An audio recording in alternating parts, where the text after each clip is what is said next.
So we were discussing chapter 2, that is basic economic problems. So in our last class we have discussed about the problem of unemployment. Okay, what is unemployment in economics and what are the types of unemployment. So there are basically two types of unemployment.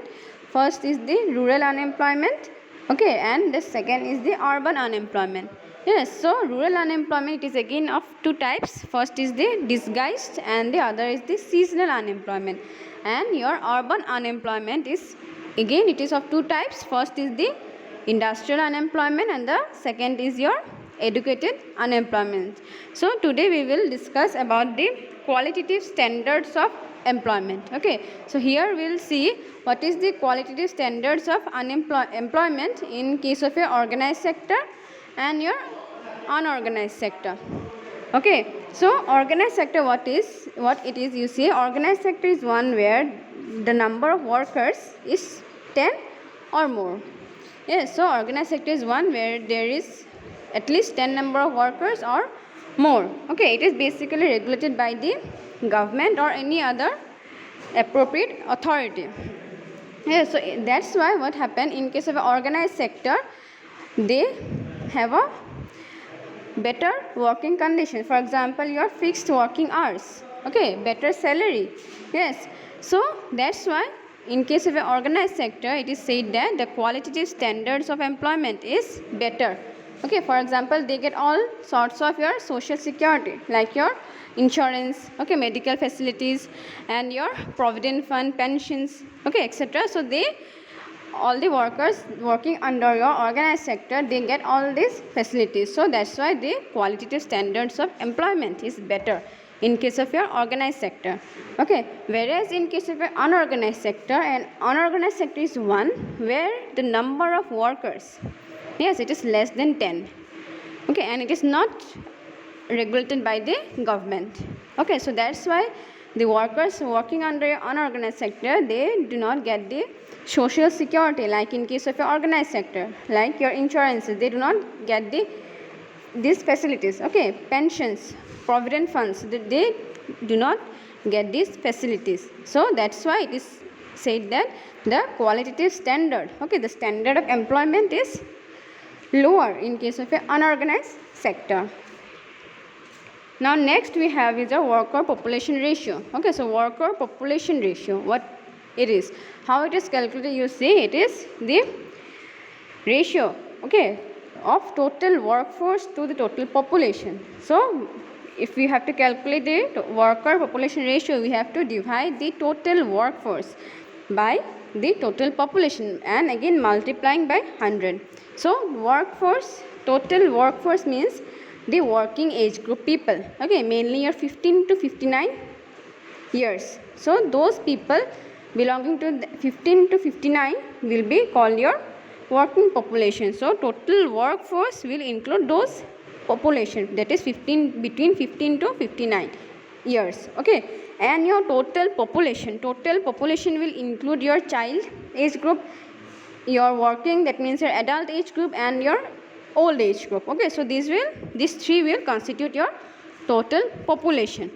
Okay, so now here in worker population ratio we will divide the total workforce, that means the working population, by the total population, means old, child and adult. Okay, and again multiplying by 100. So this will give us the worker population ratio. So worker population ratio basically shows the dependency ratio of a country or a state.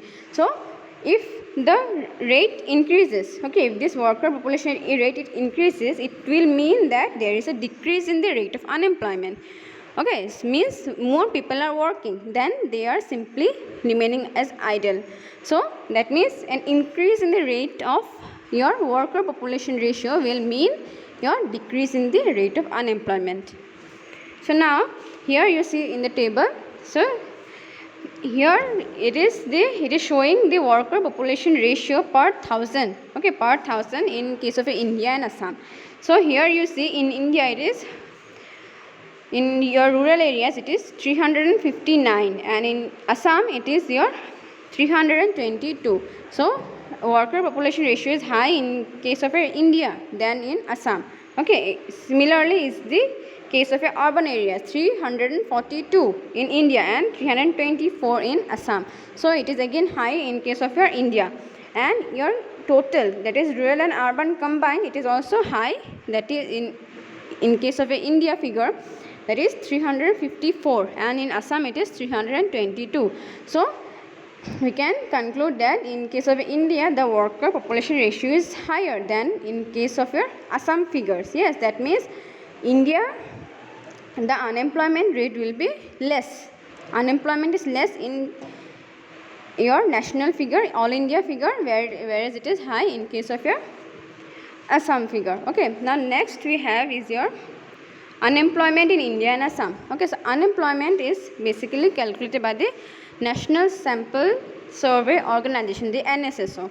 Okay, so NSSO basically collects the unemployment and studies about the unemployment data. So now the NSSO, it uses three categories or three concepts in order to identify the unemployment. Okay, so you see first is the usual status. So usual status, here a person is unemployed. Okay, here a person is unemployed only if the person remains, or if a person is not working for the major part of the year. Okay, that means at least 6 months or more. If a person remains unemployed, then it will be your usual status. Okay, so now next is the current daily status. So current daily status, here if a person is not working for at least for 4 hours, okay, 4 hours in a day, then that person will be called as your unemployed. Okay, if a person is working for at least 4 hours, then he will be recognized he is employed. But if a person is working for less than 4 hours in a day, then he will be called as unemployed according to the current daily status. Okay, now the third is your current weekly status. So weekly status, here a week, it is the reference, the period is a week. Okay, so here if a person is not working at least for 1 hour in a day, then 1 hour during a week, then he will be called as unemployed. Okay, if a person is not working for at least 1 hour in a week, then he will be called as your unemployed. So these are the three concepts that the NSSO uses. Okay, so now next you see the unemployment rate per thousand in case of a usual status. So usual status means not working for major part of the year, that is 6 months or more. So now here again, in case of India, all India figure, you see it is in rural area it is 23. Yes, 23, whereas in case of Assam it is 50. So that means in Assam the unemployment is high. Okay, similarly is your case with the urban areas. In urban areas, in case of Assam it is 57, and in case of all India figure it is 38. So that means your unemployment is high in case of urban areas, even in Assam. Now next, if we combine the rural and urban both, then again we find that in case of your Assam, the unemployment rate is higher, it is 50 in Assam, and in case of your India it is 27. So unemployment, if we conclude the table, then we can say that unemployment is high in Assam compared to the national figure, all India figure. Yes, so that is all about the unemployment status in India and in Assam.